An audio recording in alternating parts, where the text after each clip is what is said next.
Hello everyone, welcome to LADD, our third annual Disability Town Hall. I'm Kristen Sawyer, moderator for the night. I'm a member of LADD's board level empowerment committee and dedicated to elevating the voices of people with developmental disabilities at LADD in the community. We thank the Season Good Governmental Foundation, our sponsor for the night, and you all for coming. Most of all, we want to thank our elected officials for agreeing to be on the hot seat.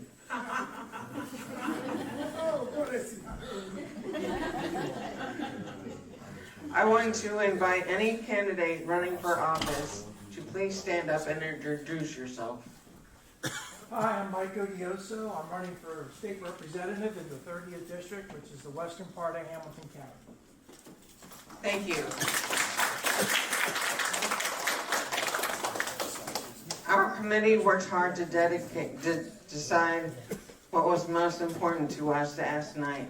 We decided to invite only county and state officials so we could learn more about what is going on in the county and the state this year. So let's get started. I want to turn it over to our esteemed panel, Jenny Crow, Annie Collin, and Cindy Gibson.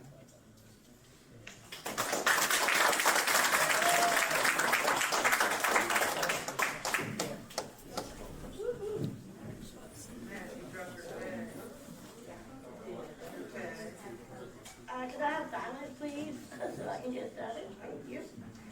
All right, my first question is, why did it matter to you to come here tonight?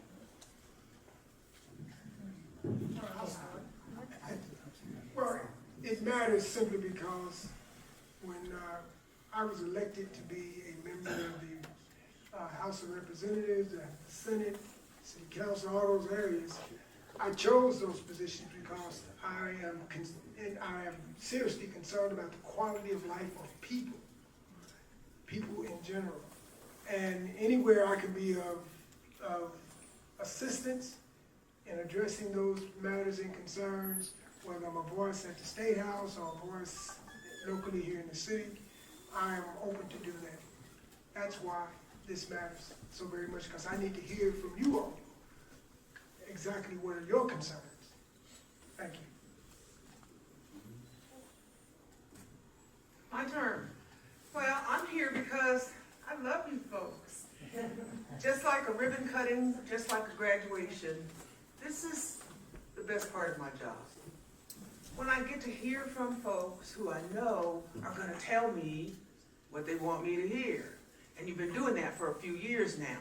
So I'm here because it's important for us to hear from you and make sure that we're not just doing things that don't impact you and you don't realize it. So I just like being here. Thank you for inviting me. Thank you so much for having me. I'm really excited to be here this evening. And I'm going to echo a little bit of what was said prior to me. One of the best parts of my job is being out in the community and meeting people that I represent. And so while I'm up here on this panel, I am hopeful tonight that I will learn more about what is important for you all and what I can do for you all as a public servant. So I'm very grateful for this invitation and for being here. Well, you'll probably notice that I'm not Denise Driehaus, but I am her policy director in the office, and I'm happy to be here. She's at a debate tonight, unfortunately, but I think it's important to be at these events in terms of it's important to make public officials accessible. So I'm happy to be here to listen and to offer some of our talking points about some of your issues. And don't get me wrong, we all answered like that, but and not just we want to hear from you what we can do for you, but we may be asking what you can do for us too. This is the important part of why we're here. That's right. That's right.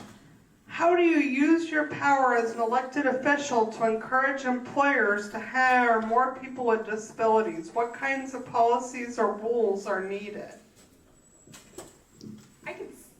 Is it okay if I start with that one? Yeah, I think that that is a great question, and we actually have some legislation in the State House right now related to employment and minimum wage.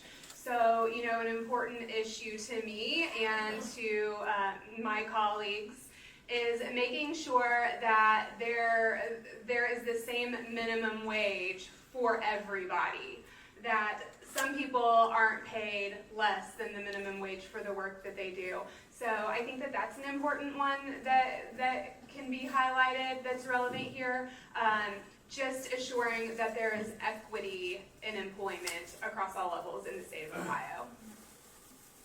Thank you for that, because that's a conversation that we definitely need to have, continue to have, because not just for the employer, it's important too for the families of folks working to know what that should look like and what it does look like. So I've had calls to my office from family members who are trying to assure that their family member can continue working and doesn't get cut off just because the federal rule says that we can't employ people and pay them at a certain level just because they have a defined disability.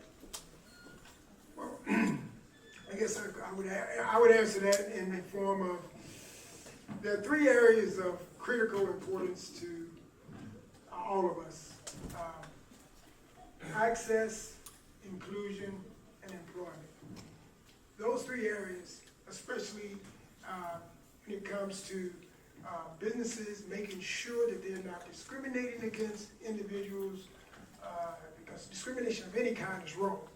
And if you're going to discriminate against someone simply because they are different in whatever way that is, then it's up to us as legislators to make sure that accountability has its place in this arena, especially in employment. We cannot allow that. So that's what we do.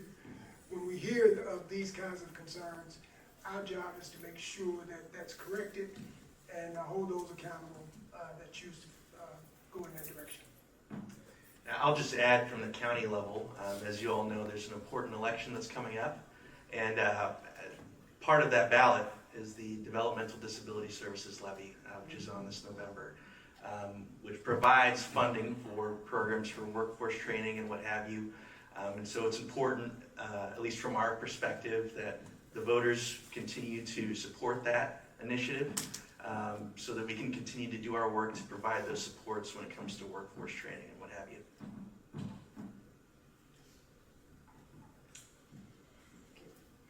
We know SORTA does a lot on transportation, but from the state and county perspective, what are you doing or can you do that might help solve some of our transportation challenges?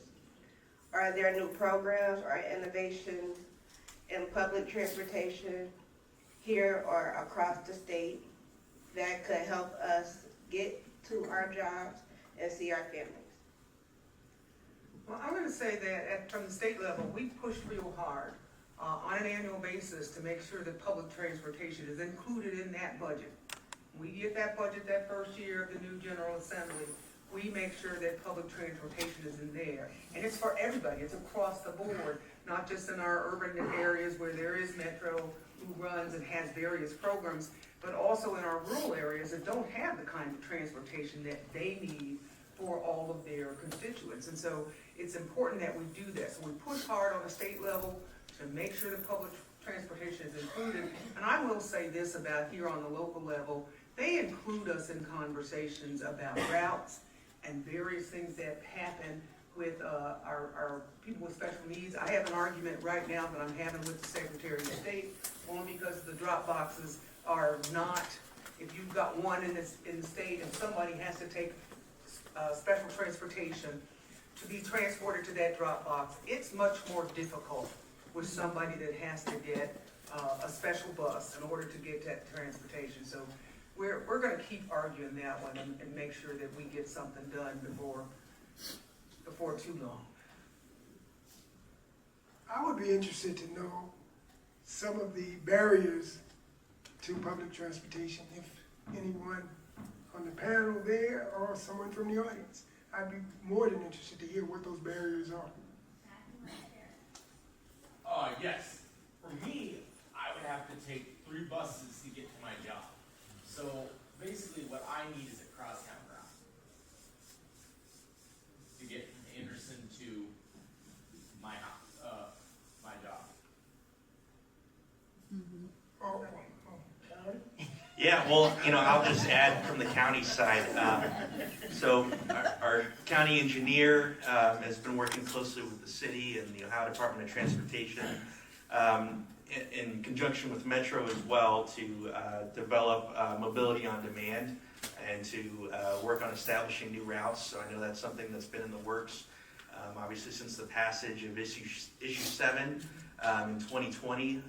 We've got a lot more money to support infrastructure like that, to not only improve bus routes, but also bus stops, and to help in accessibility for all transportation issues when it comes to public transportation. And even though it's across county that you're looking at, coming from Anderson and going all the way across to, did you say Mount Healthy? No, North Avenue. To North Avenue. Yeah, that it's possible that we could get one of our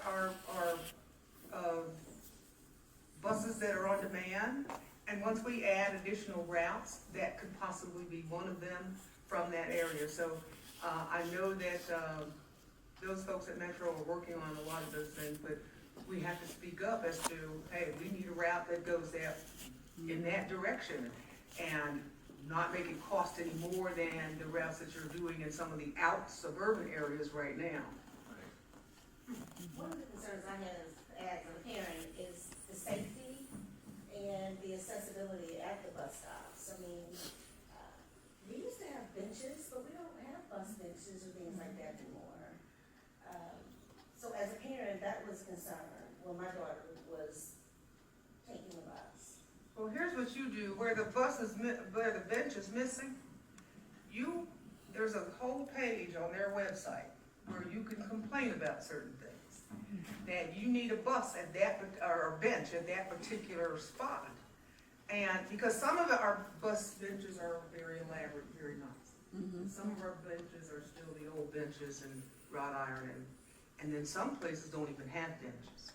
So you get to complain about that. That's okay, and as a parent, you should. And keep in mind, I got that problem. Oh, Lord. Let me get it. No.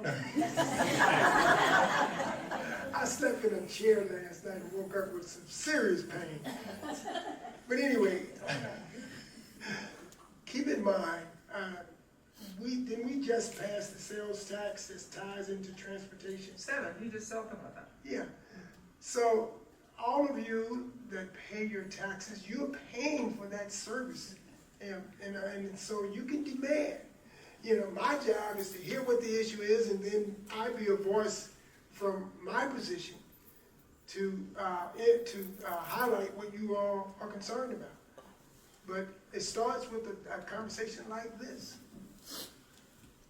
Now, I was just going to add, of the funds that are generated from that levy, $14 million have been set aside for municipalities, townships, anybody that's in the outlying jurisdictions to apply for funds to do some of those improvements in some of those areas that haven't had that kind of investment. So engaging with your local officials to make sure that they're getting that issue 7 money is really important to improving those bus stops.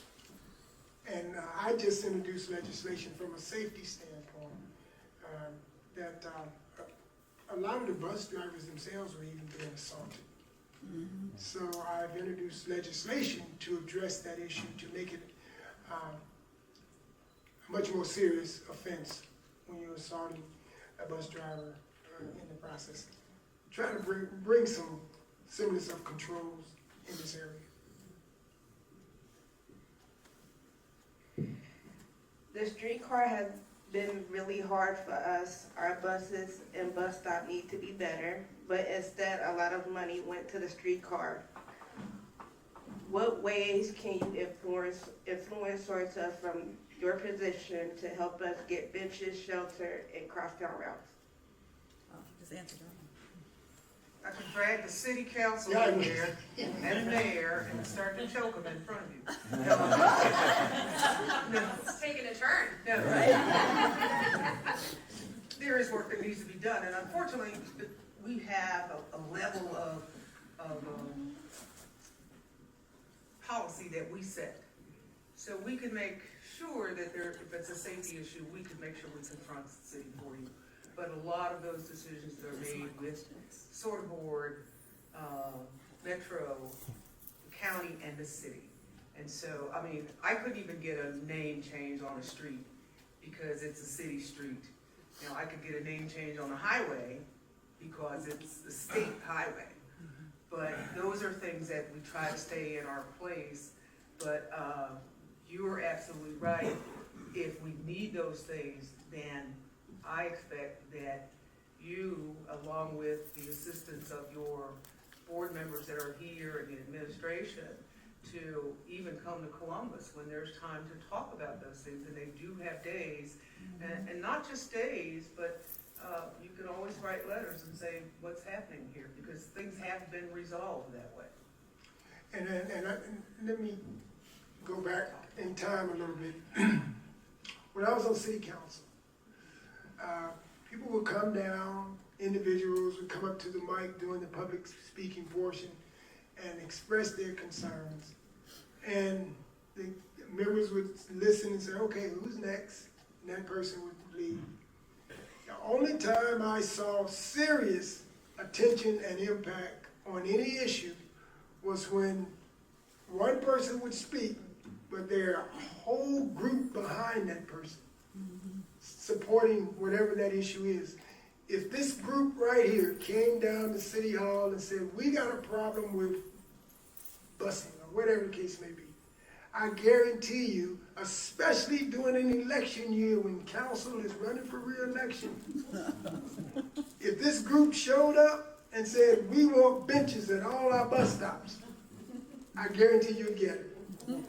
Simply because they see the numbers, and every one of you in here represent at least 10 additional votes, just in the people that you know. That's how you get things done. I wasn't supposed to tell y'all, but that's how. That's okay, we appreciate it.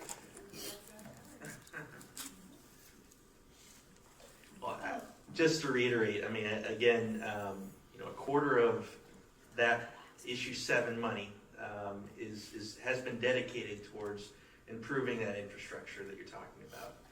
So just ensuring that, you know, if there's specific routes that do need those improvements, that we're engaging with those officials on the local level to identify, hey, this is a problem area for us, and to make sure that this gets addressed as a part of the plan.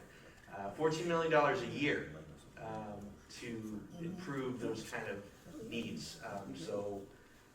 You know, it's our hope that a lot of the issues that have gone unaddressed for a while will finally start getting fixed when it comes to infrastructure. And I think that, having said that it's the consciousness of the persons who have those dollars to be able to say that it's important.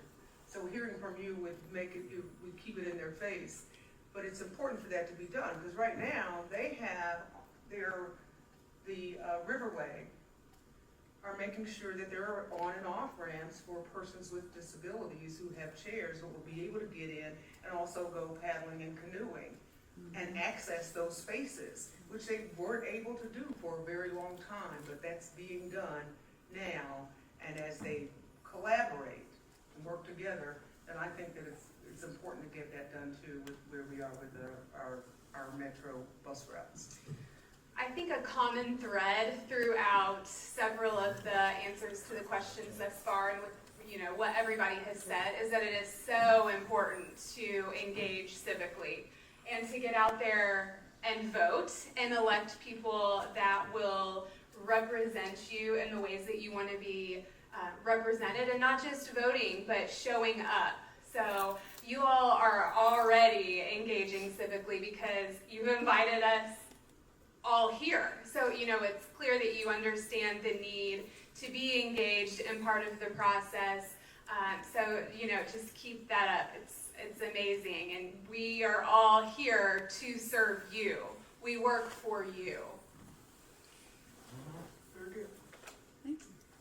The next question is, what can we do to ensure sidewalks and restaurants and stairs are all accessible throughout the country and Ohio, especially in areas where buildings are older? The older buildings are going to be more of an issue, yeah, because they will have to take more dollars to make sure that they are ADA accessible, but they should be in compliance. And the bad part about it, I guess, is that right now, there are still allowances that will not force an older building to retrofit to ADA compliant because it is not feasible. So we have to see how we can get some design people in, or somebody else that's very creative, and see how we can get around that inaccessibility and then just go, oh well. We shouldn't be able to do that. So that will be difficult, but I think that there are lots of things now that are going on with the newer buildings that we shouldn't have that issue as far as compliance and accessibility anywhere. I would just add, we have a grant program called the Community Revitalization Grant Program. Most recently, the city of Sharonville applied for funding from this grant program to expand their small business facade program. And they're using some of those funds to support small businesses in restaurants and stores and what have you, to make some of those accessibility improvements. So would love to see more communities engage those dollars like that. Those are ways at least the county can be helpful. So we appreciate the question.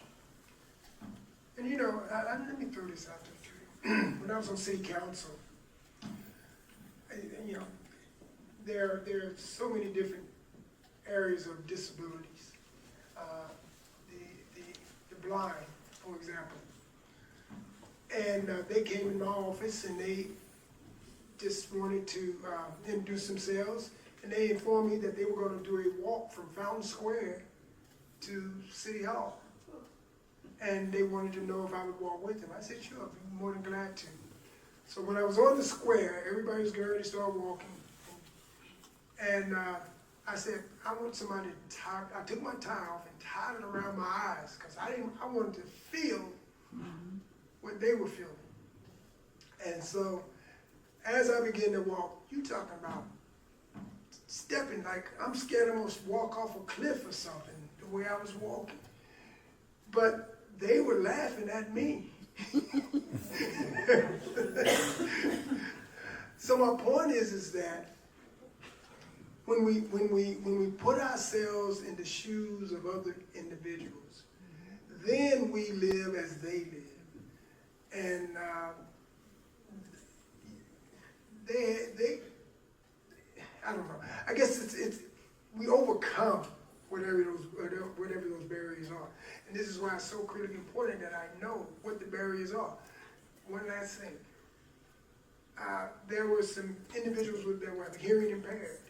I did not know until they told me that when you start going to hybrid cars and electric cars, when they're standing at the sidewalk waiting for the light to change, they listen for the vehicles to pull off because the engine revs up. Well, a hybrid or electric vehicle, you can't even hear it. So we have to be mindful of those kinds of changes, and the legislators have to make the legislative changes to correct those problems. So, all right.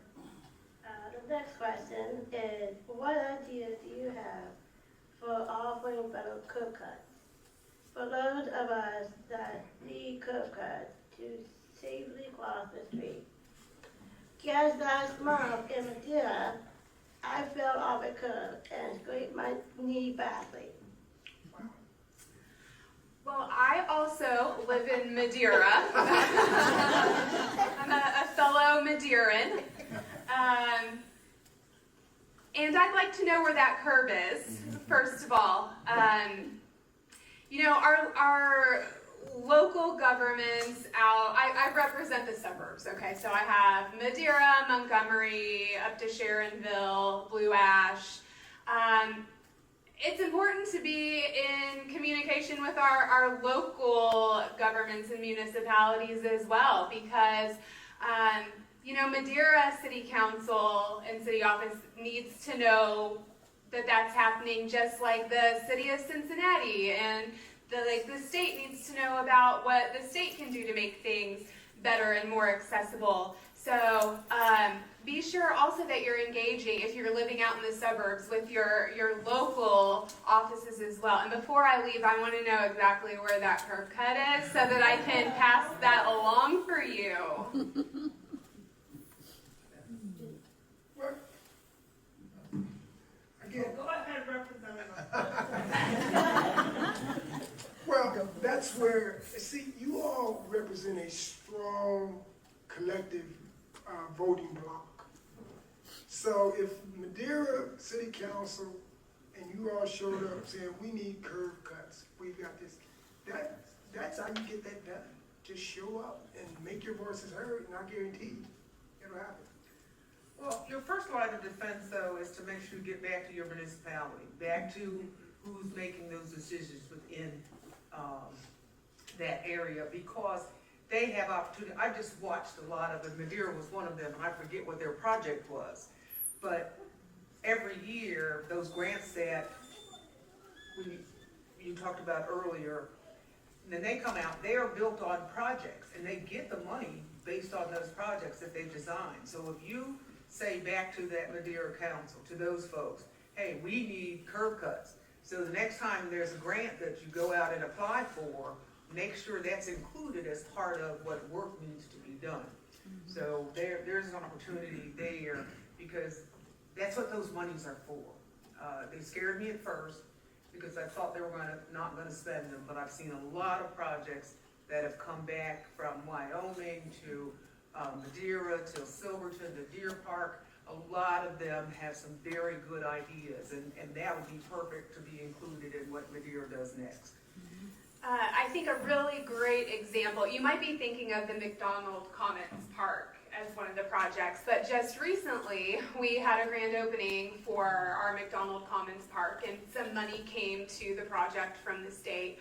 Well, the park opened, and the city, I think, did their best as far as accessibility goes, but it was brought to the city's attention that some of the park tables were not as accessible for our residents who need assistive devices for mobility. Mm-hmm. And so, if you know anything about Madeira, there's a strong social media presence, and when somebody brings something to the attention of others in the city, we kind of rally behind that. So it quickly came to City Council that there were some issues related to the accessibility of those tables, and they got in there pretty fast and made sure that those tables could be accessed by all of our neighbors, including people who use mobility devices. So I really am confident that most city officials take feedback to heart and want to make places inviting and open and accessible to all the neighbors that live there. I would just add to that. I know Senator Ingram talked about this, but if Madeira or any other community needs help and needs some grant money, encourage them to apply for some of the county programs that we have, where we can be supportive in some of those ways. So it's being able to use your voice with those local jurisdictions is so important, and we can hopefully be helpful getting that money to those communities to do those kind of projects. You can always ask at the state level. We have the capital budget. The capital budget is done the second year of the General Assembly. The first year, the general revenue budget is done, operational budget is done. In the second year, we do the capital budget. And the capital budget includes projects from various municipalities. We do it for Hamilton County. And included in there, and that's where the park money was. Part of that park money came from the capital budget. But on top of those other grant dollars that are there at the county. So you just get in wherever you can get in. Just keep on talking about, we need this done. And so when you ask for those projects, make sure that we're included in that conversation. And I do remember, we all supported, I think LADD benefited in the past capital budget. Yeah, we pushed for support.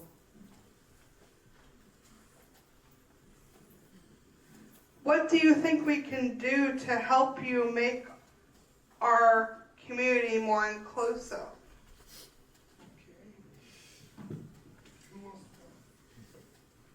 I think continuing to do events like this and also engaging on a regular basis with elected officials by letting them know what would make you feel more included is a good first step. So I know that I love to hear from constituents. I love emails, letters, but really all of the onus should not be on you all to tell us.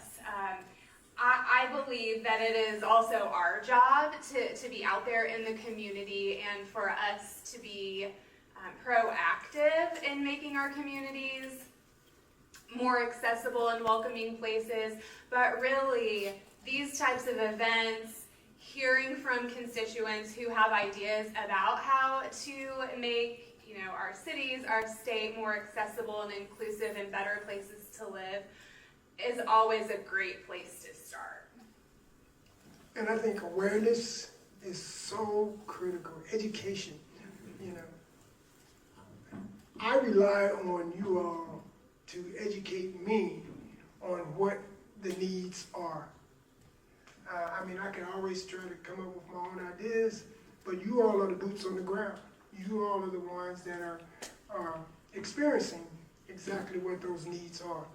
So I always try to establish a partnership relationship between my office and individuals that may choose to want to reach out.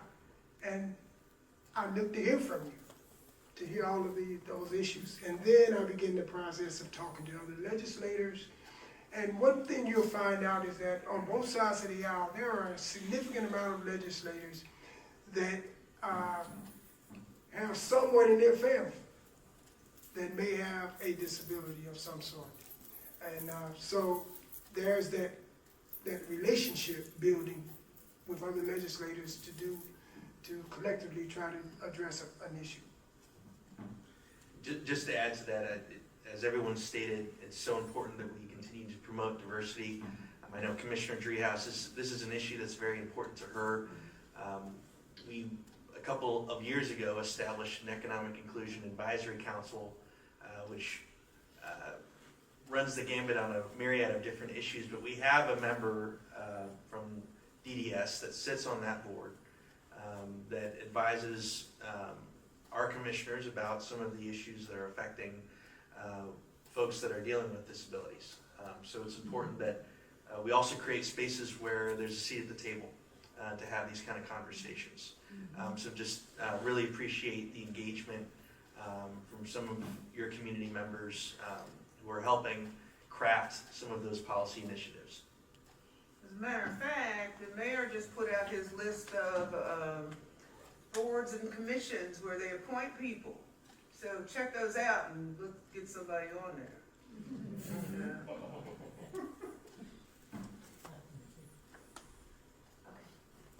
The next question is for the Ohio officers.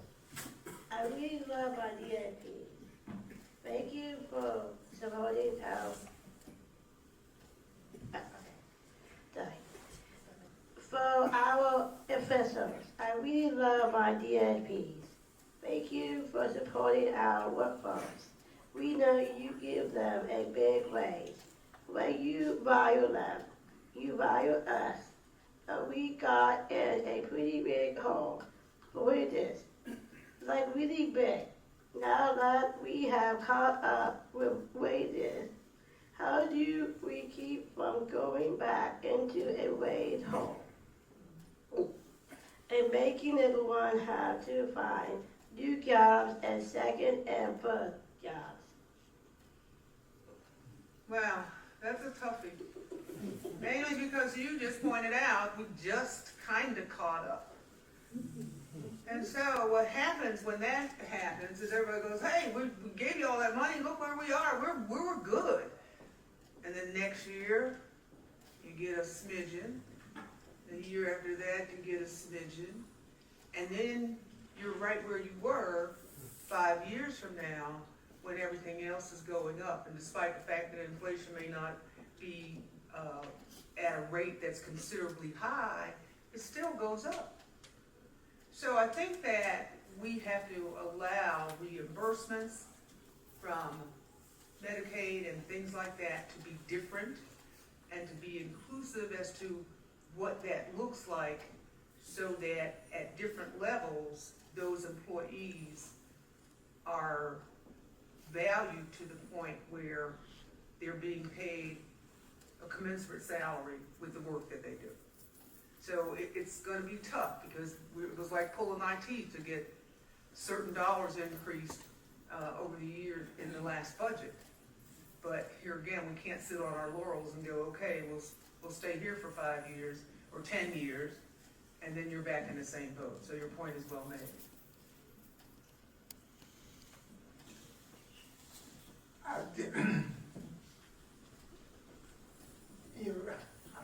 I missed a portion of your question because I was doing something else. But here's the thing. I remember a while back talking to some other folks who were involved in the LADD, and we were talking about how we can make sure that individuals that are working, that they're getting adequate compensation for the work that they do. And the reality is that individuals were doing the same work, but they were not getting the compensation equally. And that had to stop. If you and I are doing the same job, and you may be doing it better than me, the pay should be equal. I don't care which way you spend it.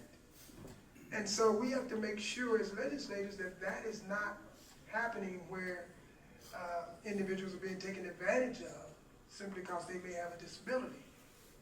And all of us on this dais would fight vigorously to make sure that that doesn't happen, if we know it's happening. That's where the awareness comes in at. Okay.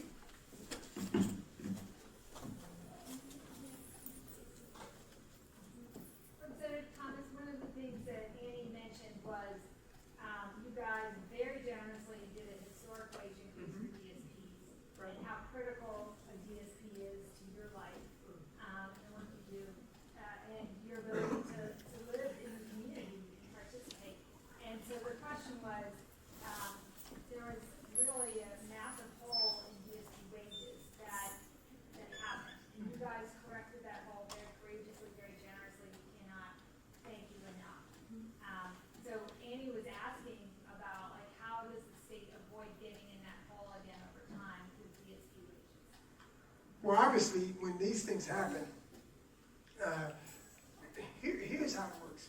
Legislators, there's 99 members in the House and 33 members in the Senate. Now, every one of them got great ideas. And they get something, they come up with this great idea, but they don't realize that there's some unintended consequences that result in some of these pieces of legislation that gets passed. Then you got to try to fix the problem. The only way I can assure you from my point of view that we won't allow that to happen again is that we have to stay on top of making sure that when we come up with new ideas and all of these things, that we have all interested parties at the table first before we pass the legislation.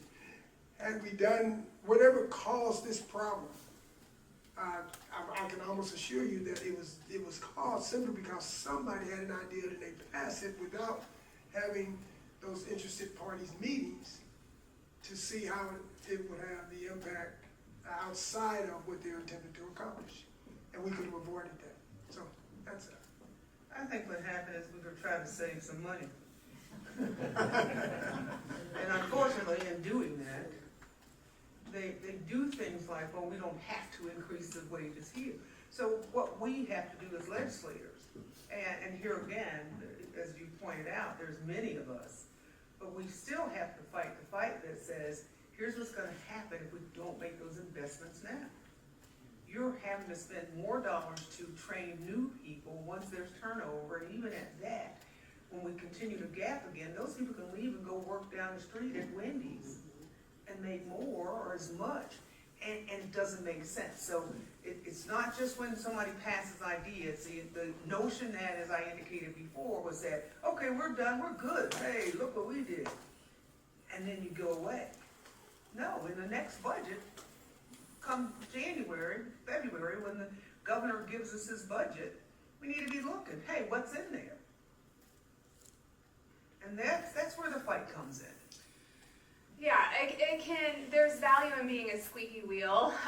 You know, Representative Thomas talked about how we all have our pet projects, right? Like, we all have our own interests and projects, and there are so many projects out there that it can be easy to forget about, you know, some of these other things that are going on. And so really being proactive and out there and having a voice and saying, this is important to us. This is, you know, what we need from you so that we can't forget.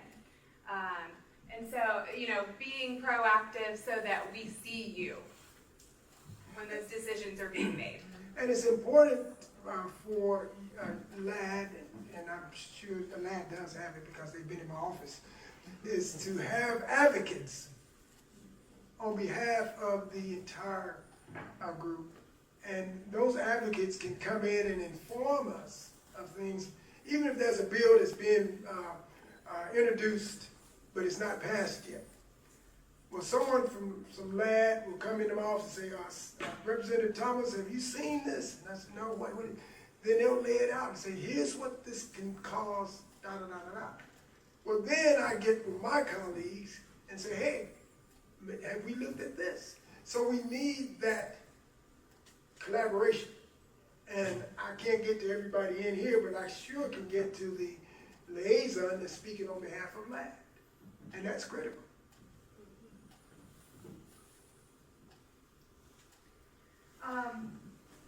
We don't have an official opinion here, but what do you think of 14C? What's that? 14C? Yeah. Well, I don't have a clue what 14C. Yeah. Help me out. Does that refer to sub-minimum wage? Yeah. I mean, I will speak for Commissioner Driehaus. She's totally against it. You know, she has said, I think at the same forum last year, that everybody deserves to be paid the same. And we shouldn't have a sub-minimum wage in this country. Right. But you are going to have people that would argue differently. And so therefore, here again, as I indicated, there were some parents or caregivers who may not have wanted that individual to make any more money than they were making. That sub-pay was quite all right. There are waivers that you can get from the federal level would allow that to continue to happen. So that's one that we will have to look at, and you're absolutely right when you say how much work is an individual doing, and they should be paid that money for the time that they are working. But you will have somebody else that says, but that person's only making X number of digits, and I'm making so many more, so how can I be making? So we have to look at how that really works and make sure that it's not just a quick fix, like maybe we'll pay it and we'll catch up, and then all of a sudden we'll let it go again. We've got to figure out how does this really work, that it's beneficial to adults with disabilities who are working those jobs and need that pay, or want that pay, deserve that.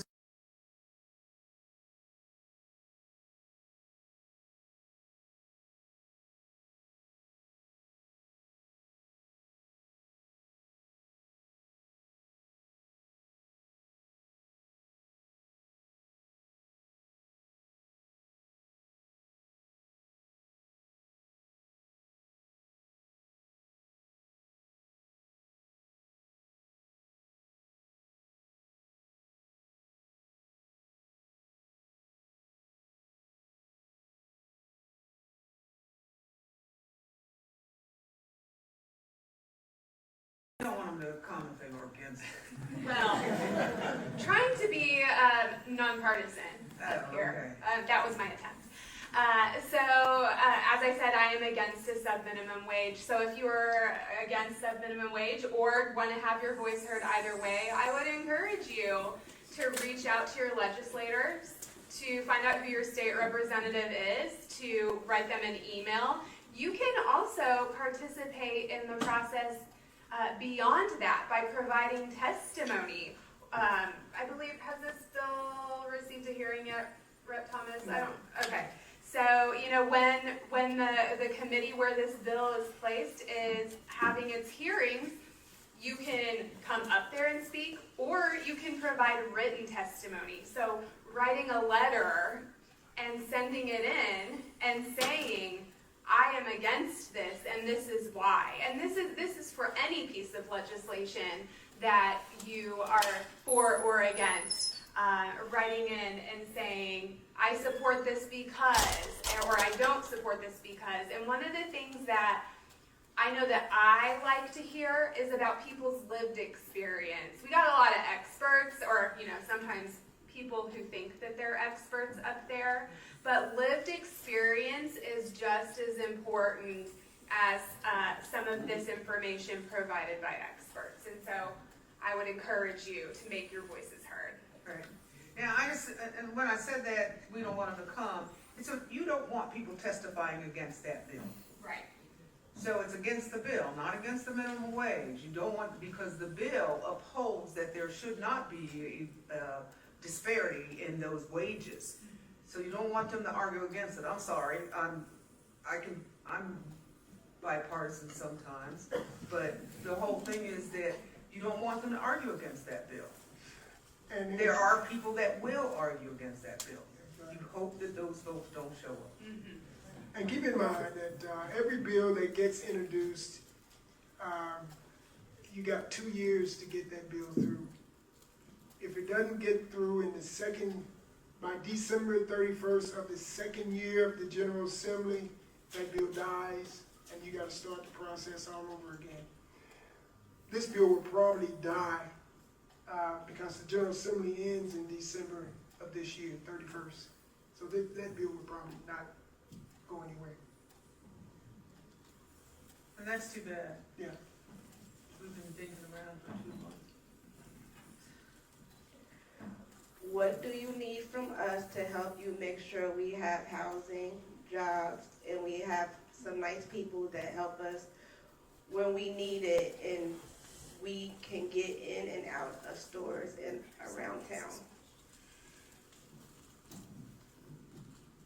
What we need from you all is to keep not just this group that's here, keep everything on the front burner in the minds of our legislators. Oftentimes, if there's something that you all have a concern about, it usually gets assigned to a committee. What I always advise individuals to do is, first of all, do your homework on the members of that committee. Read their resumes. See who maybe has see who may have some somewhat of some sympathy. Who may have, in other words, when you read those resumes of the legislators, you're going to probably find out a lot about that individual. And you may find out that that individual worked for XYZ disability organization. You never know. And then you count. You got to have at least, if it's usually 12 members on a committee, you got to have a majority. So you start looking for numbers. You start looking for how many of those members can I get to support this piece of legislation, and based on their resumes, you can probably focus on that. And once you've done that, what you do is keep us all aware of what the issue is. Don't let it go down and be quiet. Keep it on the front burner. What I want you to do, go ahead. No, but you're going to probably say something smarter than me. Well, all I was going to add when it comes to some exciting news, I guess, coming up this Tuesday. We're having a press conference in partnership with LADD, $4 million that we set aside for disability housing. We are super excited about that.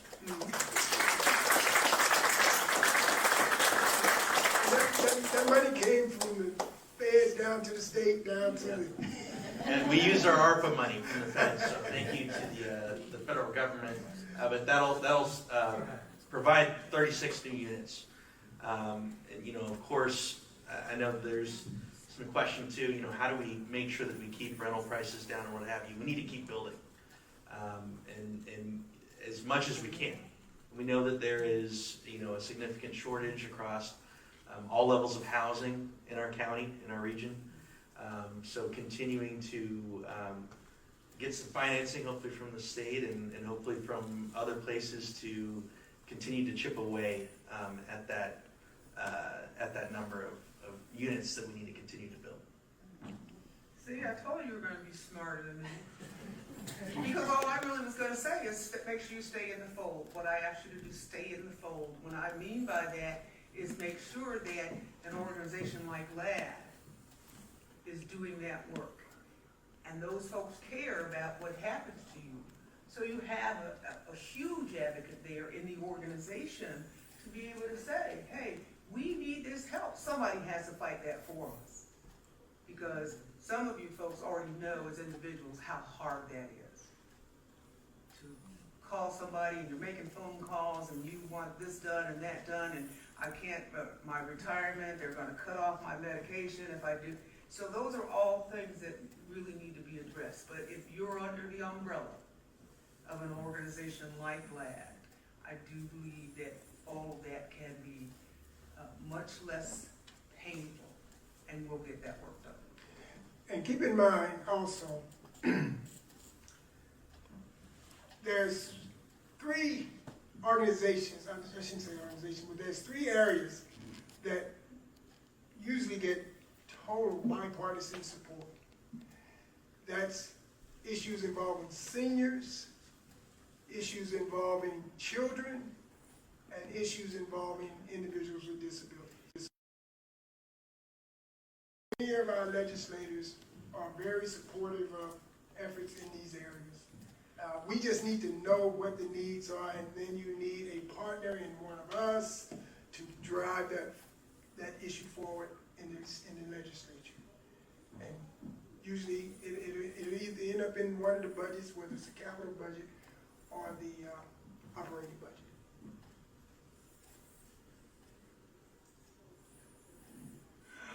We are looking for special treatment, but are you all doing anything to help keep rent prices affordable? This would be in apartments. This matters to people with disabilities and also DSPs. It matters to all of us. I agree. No, she's making a really good point. And see, we only think about individuals that are just, people who, complaining about, hey, my rents went up and my landlord has told me that I either pay it or I got to move. But when these things start to happen, there are a whole significant amount of people that are impacted. Obviously, people with disabilities, and so we have to be, as legislators, mindful of all of that. Housing there's a need for housing. I don't care whether wherever you are, there's a need for housing. And how do we make sure that we work with our local, state, and federal authorities to try to address the problem? It's just that simple. Yeah, just to add to that, we are able to do a lot of great things with our ARPA money. If you look in total, upwards of $30 million that we helped set aside to support a fund with the Cincinnati Development Fund, in conjunction with the city, in conjunction with private organizations, to start pushing and developing more housing. We've known for a while that there's a great need in this community. So as we continue to build, we continue to create competition in the market by building those units. We hope that we can stabilize some of those rising housing costs. And then for state officials, how can we start a program covered by the waiver that could pay DSPs a daily rate to take us on trips to see things outside of Ohio? So let's say you wanted to go to Hawaii, or a way to get a temporary increase in hours for us so we could work with the DSP to go on a simple trip, like say Nashville, like other people do. We are even happy to go in groups and we all save money per trips like anyone else. We just need a way to have staff join us. So I'm going to say that any law that is made starts with an idea. Somebody has had an idea and they have gone to a lawmaker. Sometimes lawmakers themselves have their own great ideas, but how it starts is with an idea, and it sounds like you have a great idea. And so I would encourage you to put together a plan for what you would like to see and reach out to your lawmaker and propose it. And honestly, it doesn't even have to just be your representative. You can reach out to other representatives too. But everything starts with an idea and goes from there. And so, getting the buy-in or the ear of a lawmaker, then they draft it into a bill, then it is filed and introduced, and that's when it's heard in committees. There's getting ready to be a new General Assembly that will start in January, and every bill that's introduced is guaranteed at least a first hearing. So I would encourage you, if you have ideas, to flesh those ideas out and maybe work with some people here in government relations to flesh those out a little bit and see what you could come up with and reach out to your legislators. Yeah, it always, the final question is, how much is it gonna cost? Yeah. That's the final question. And I would encourage you, you said there are other states that do this. Look at what their language looks like in their, whatever the bill is that allowed that to happen with the other states. Most of the legislators, that's all they do is see what's written in another state and retrofit it to the state of Ohio. And you have to see how that's done, because there are waivers that are required for that. And those are federal. So there becomes the issue that we need to make sure that we're addressing as to what is it, why can't they travel? It's a matter of being reimbursed, since DSP's going to be reimbursed for that time that they were spending, because technically they are working. And so there becomes the issue as to how those dollars are covered. And so some of those states may be paying those on their own and paying them differently. There's still a way that we have to take a look and see, how's that working? How's that go back up through Medicaid? How's that go back up through the feds, through the disabilities? And then go from there. Because I think, I agree with you. I think it doesn't make much sense not to be able to take a trip to Nashville or Indianapolis or Atlanta or wherever, and just a trip for you to be able to take. So that's one we'll have to work on too. It's been around a while. It's almost like the retirement money. It's been around a while.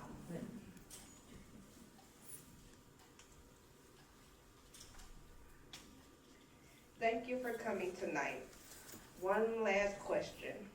Hallelujah. It's the start of spooky season, so what is your favorite Halloween movie and why?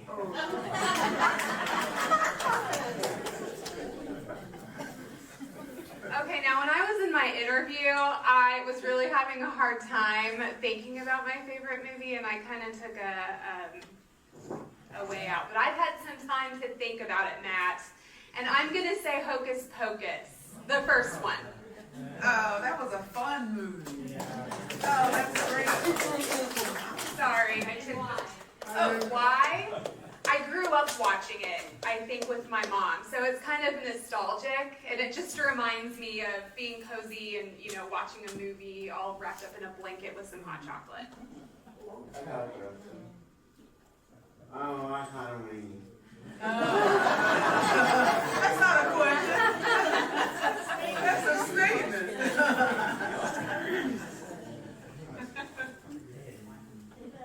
Well, it'd be easy to say Halloween, but, you know, I love scary movies. I like it. I like all those things. I make the kids watch them. Are you like really scary ones? We're good. I love The Thing. Yeah, I don't know if anybody's seen the with Kurt Russell from, I think it's like 1980 or something like that.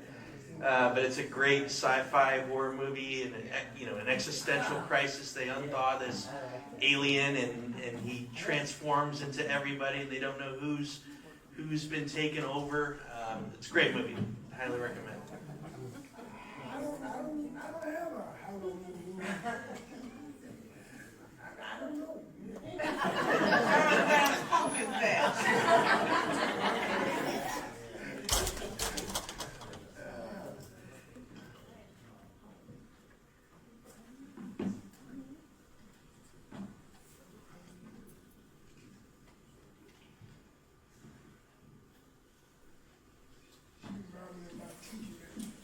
Always give me a swat. Because you had it coming, I'm sure. I want to thank our elected officials for participating in our State of Disability Town Hall and discussing issues important to individuals with disability who vote in Hamilton County. I also want to thank everyone attending this evening. Please stand up and give yourselves a big round of applause. And everyone that came, thank you all for coming.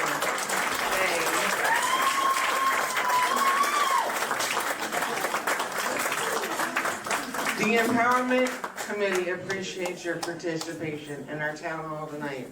And remember, the most important thing, this no gun